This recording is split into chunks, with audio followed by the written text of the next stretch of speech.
Next on the news. Justice has been delivered, and this terrorist leader is no more. President Biden hailing a CIA drone strike that killed an Al-Qaeda leader, but how will it impact Christians in the country? Flood rescues are becoming more difficult in Kentucky as temperatures soar into the 90s. Catholic Charities is there to help.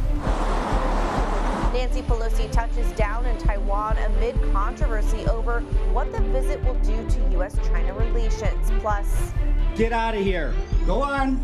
The couple with a real pest problem, with the pest being a bear. I'm Emily Drewby in for Christine Persichetti. Currents News starts right now.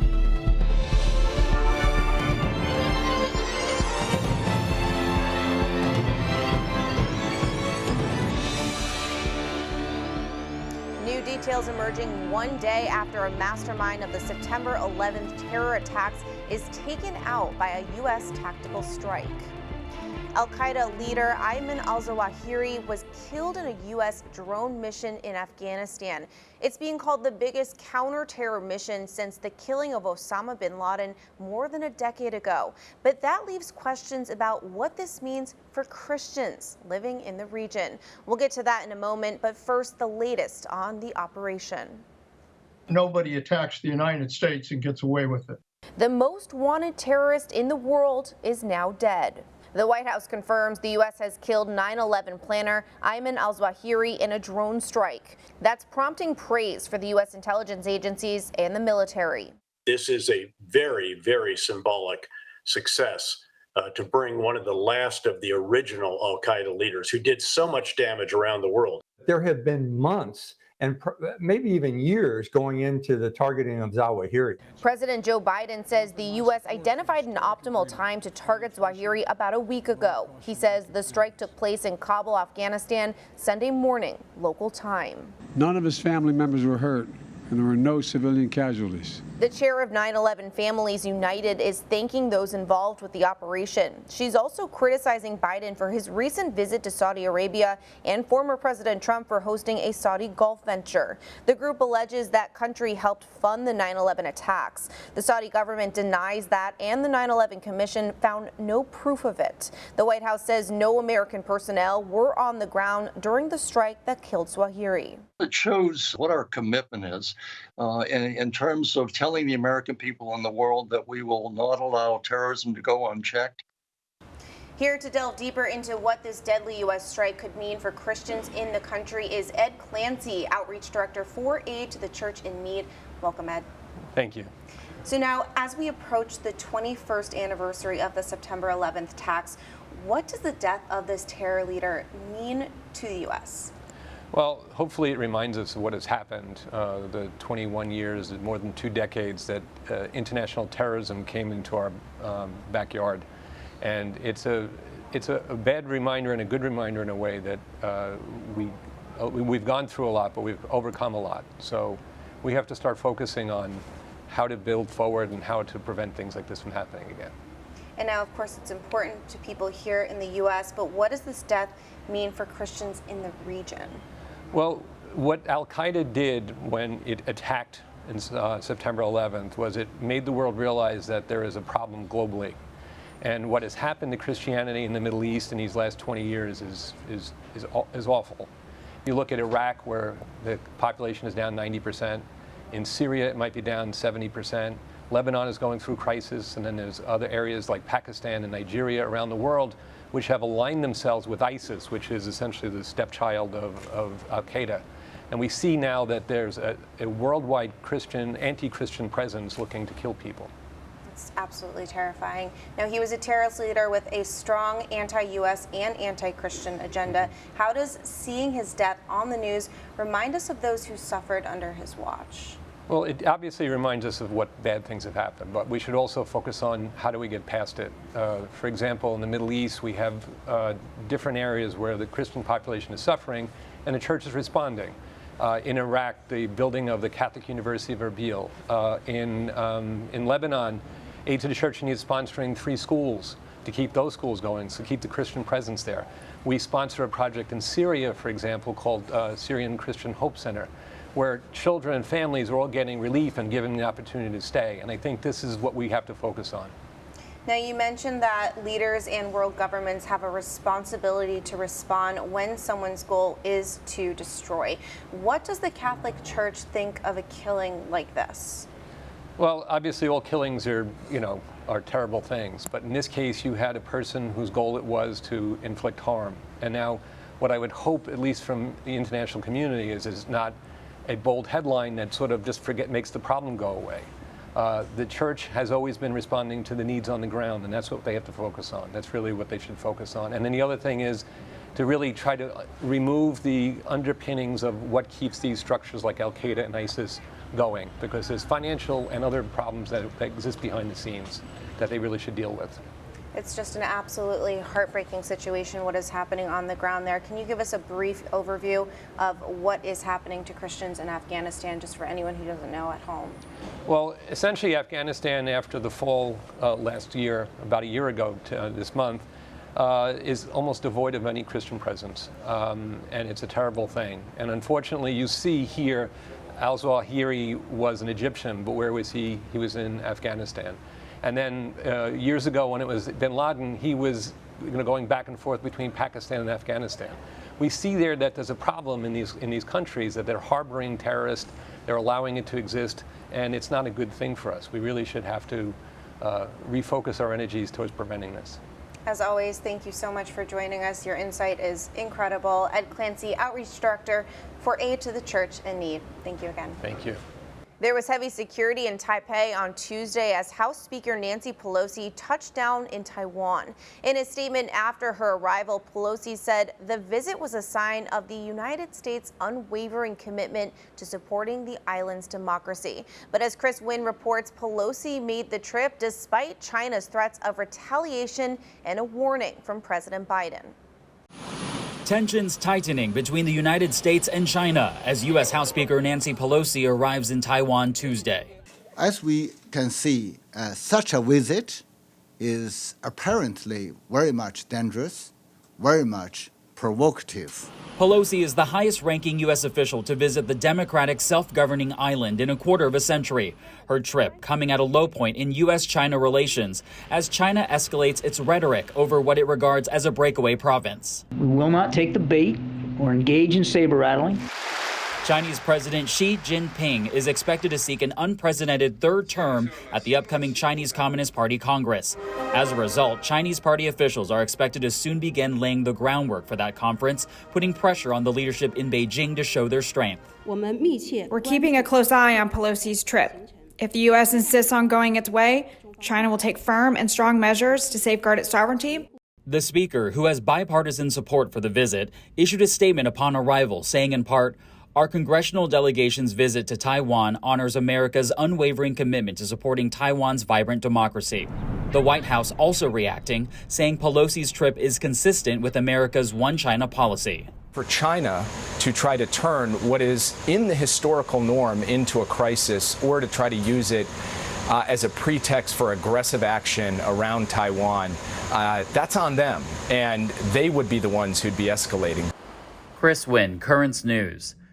While Nancy Pelosi is in Asia, her husband, Paul Pelosi, is set to be arraigned in California Wednesday on drunk driving charges. Those charges stem from a two-vehicle crash on May 28th near Pelosi's home in Napa County. Police say a Jeep crashed into Pelosi's Porsche after he attended a dinner party. Addressing world leaders, Pope Francis stressed the importance of using real dialogue to promote peace and stability, saying in a tweet on Monday, the use of nuclear weapons as well as their mere possession is immoral. Trying to defend and ensure stability and peace through a false sense of security and a balance of terror ends up poisoning relationships between peoples and obstructs real dialogue. The Pope's message comes at the start of the 10th Non-Proliferation Treaty Review Conference at the United Nations. The conference aims to prevent the spread of nuclear weapons and to promote the peaceful uses of nuclear energy. The clouds that parted following the end of the Cold War are gathering once more. We have been extraordinarily lucky so far, but luck is not a strategy, nor is it a shield from geopolitical tensions boiling over into nuclear conflict. Here, I wish to reaffirm that the use of nuclear weapons as well as their mere possession is immoral. The Non-Proliferation Treaty went into effect in 1970, and yet there are still nearly 13,000 nuclear warheads being held in arsenals around the world.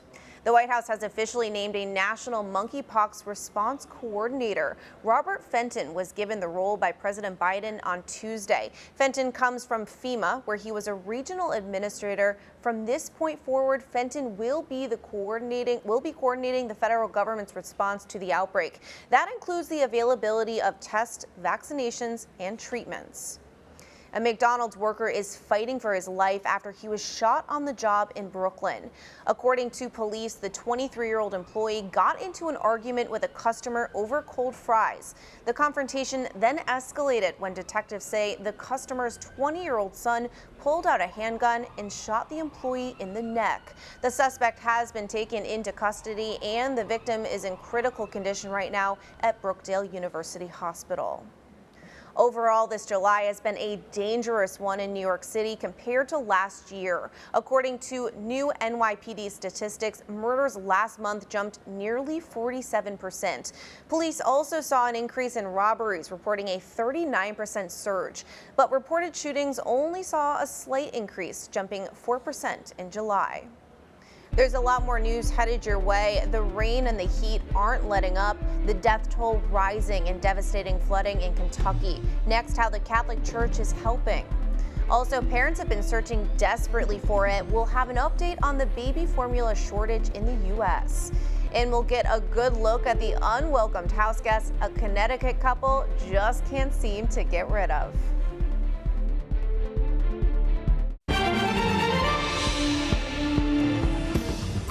And now, suffering in the stifling heat. It's going to get really, really hot. The National Guard is up against the clock to save those stranded, and Catholic Charities is on a big mission. You know, Catholic Charities comes in the initial phase, and we are there for the long haul. To help victims of the Kentucky flooding. The death toll has risen to at least 37 people, including 4 children, and hundreds of people are still missing. Search and rescue teams are battling difficult terrain to reach any possible survivors. As Mary Maloney reports, the weather is expected to make a tougher task even harder. Just a total wreck, total mess. As survivors sort through the catastrophic damage left behind, search and rescue crews in flood-stricken eastern Kentucky are intensifying their work to reach trapped people. It is absolutely devastating out there. I think the worst is still to come if we aren't able to clear paths and get to these people. Despite washed out roads, bridges, and isolated terrain, crews are still finding bodies, raising the death toll. They've been battling hot weather for days, and temperatures are expected to climb into the 90s Wednesday and Thursday. But combined with humidity, it will feel close to 100 degrees. It's going to get really, really hot, and that is now our new weather challenge. Last week's flooding disaster has killed more than 36 people, ripped homes from their foundations, and wiped away people's livelihoods. In 71 years, I ain't never seen nothing like this. We work hard for ourselves, and then just to watch it all go in a matter of seconds, it's awful. Many of those who made it don't have a home to return to, as others deal with major power outages, lack of water, and disrupted cell phone service, making it hard to communicate with loved ones. With the heat, once it dries up, through the day, it's just muggy, humid. People will suffocate. A lot of people on oxygen that don't have power are already suffering. Mary Maloney, Currents News. One of the Catholic organizations taking part in disaster relief efforts in Kentucky is Catholic Charities. Meg Campos, Executive Director at Catholic Charities Lexington, joins us now to talk about what she is hearing and seeing on the ground there, plus what the organization is doing to help. Hi, Meg. Thank you so much for being with us. Hi, thank you so much for having me, even though it's under unfortunate circumstances. So unfortunate, Meg. And now, what kind of devastation have you been seeing from the flooding? As you can probably tell from the news, there's just massive devastation across 16 counties. There have been many lives lost. The last count was in the 30s, and there's still, reports of missing people. So it's truly a devastating incident. Roads blocked, hard to get some of the help in. I can't even imagine. My heart just goes out to you and to everybody there. Now, there's about 70 volunteer organizations that responded to the Kentucky floods. What makes Catholic Charities stand out? You know, Catholic Charities comes in the initial phase, and we are there for the long haul. We'll go in and stay in until we help people rebuild their lives. And we also have a broad network of Catholic Charities throughout the U.S., and they come to support us. We've got loaners from different agencies. The National Office of Catholic Charities reaches out and supports our efforts. So we have a lot of support to broaden our response. Now, speaking of that broad network, Catholic Charities of USA also joined you down in the Lexington location to help bring flood disaster experts in. What have they been able to do? Right now, on the immediate response, we're coordinating shipments that were originated from Catholic Charities USA. We have a loaner with excellent expertise in responding to disasters that's coming to us from Florida. And he's working remotely, just coordinating some of those shipments, getting them to the warehouses that we have identified in our Catholic network here in our diocese. And those are on their way to water, food, hygiene kits, other needed items to meet those immediate needs.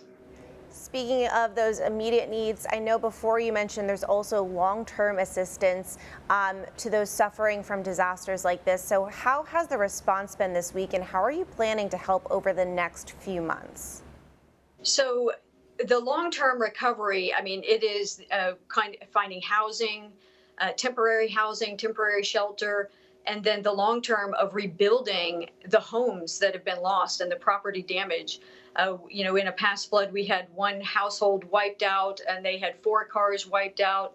And, you know, that's kind of the things that we really have to rally together and help get the people rehomed, rebuild their lives, and walk with them in this time of trauma. So we're hoping to bring in some of our counseling services too, in both the short and long term, as those don't go away. And we're already working on that angle too. I love that you said rally together, because that is so important during times like this. Now, how are the Kentucky Catholics responding to the needs of the Catholics in your area? Robustly, not only in our area, but across the country. We're getting donations every day on our website, and people reaching out, just offering support. And what's unique about our diocese is we're a mission diocese, so Catholics are the minority in that region of our diocese. Less than 1% are Catholic. So we work together with different religious organizations on the ground in normal times, and we beef that up even more after a disaster such as this. Incredible. Thank you so much for your insight, and we are praying for you here in the Diocese of Brooklyn. Meg Campos, Executive Director at Catholic Charities, Lexington. Thank you so much. That website Meg mentioned, where you can donate online, is catholiccharitieslexington.org. Just click on Disaster Services to donate. After Michigan Wolverines football coach Jim Harbaugh made headlines for publicly supporting the pro-life movement, he received a show of support from the bishop of his own diocese in Lansing. It comes after Harbaugh doubled down on his stance in July, encouraging his family, players, and staff members that if they could not take care of a baby after an unplanned pregnancy, that he and his wife would help raise it. Lansing Bishop Earl Boia praised Harbaugh for his courage, saying in part, Jim Harbaugh has eloquently spoken up for 2 of the most vulnerable groups in our society, mothers in crisis pregnancy situations and their unborn children. What is more, he has done so with great courage, compassion, and indeed common sense. Across the Diocese of Lansing, there will be many people, and not just Catholics, who are enormously encouraged by Coach Harbaugh's public witness to the sanctity of human life. It may look like the nation's baby formula shortage is improving, but it still has a long way to go. That's according to a new report from market research firm Information Resources, Inc. The report says just 20% of baby formula products were out of stock by the end of July, which is much better compared to May, when the nation's baby formula supply was down 74%. But according to the FDA, formula production needs to continue at high levels for 6 to 8 weeks in order to keep up with demand. The U.S. job market isn't quite as robust as it used to be. According to the Bureau of Labor Statistics, the number of open positions across the country fell to 10.7 million during the month of June. That's down from 11.3 million vacancies the U.S. saw in May. Researchers say the sectors with the biggest decreases were in professional and business services and also in manufacturing. But despite this number of job openings are almost twice the number of Americans looking for work. Still to come on Currents News, the whole place looked like you were on a Hawaiian island. Next, the special birthday celebration at a Catholic Charities Senior Center in Brooklyn. And it's a bit bigger than having a raccoon problem. Next, the massive animal that kept breaking into a couple's home for food. The folks at a Catholic Charities Senior Center in Brooklyn got a taste of island fun as they celebrated a festive Hawaiian-themed birthday party over the weekend. It was a surprise for the seniors at the Pete McGinnis Center as their building transformed into a luau, marking all the recent and upcoming birthdays in their community. The party included a delicious lunch, a fantastic DJ, and a Hawaiian-inspired art exhibit made by a local artist. And speaking of Catholic Charities, this Friday is CCBQ's annual Kids Fun Day. It's a family fun back-to-school event complete with food and games, as well as free supplies and backpacks for children getting ready to start the new school year. Again, the event is this Friday, August 5th, from 10:30 a.m. to 1:30 p.m. at Our Lady of Mount Carmel, 23-40 Astoria Boulevard in Astoria, Queens. A couple in Connecticut has a real bear of a problem. An actual bear has broken into their home more than once, raiding the refrigerator for food. And one of the encounters was caught on camera. Aaron Connolly reports. Normally, when we're home, that door's open. Just last week, Bill Priest walked outside to find a bear going through his fridge in his garage. I was mad. I was just really mad. Probably because I knew it was going to be a lot of work for me. He knew that wouldn't be the last bear sighting from his West Hartford home, but he never expected the next would be in his kitchen. Because I came in through that door, and I got to that doorway, and he was right there. That way. And when he saw me, he ran over here. Get out of here. Go on. Well, he did startle me. That was probably the one time I was scared. That's when Bill grabbed a chair to put in between him and the bear. He noticed the bear really made himself comfortable, eating an entire bag of marshmallows and other snacks. When he had everything on the floor in there, eating. Go on. Bill was able to get the bear out through the front door, but not even 24 hours later, the bear was back. This morning, he tried to get in through the same way he left yesterday. He even ripped the screen from the door in an attempt to get inside. When the bear couldn't get in through the front, it made its way to the back. Right when I got here, he was coming up onto the deck. And he came up to this door, and he started trying to push it open.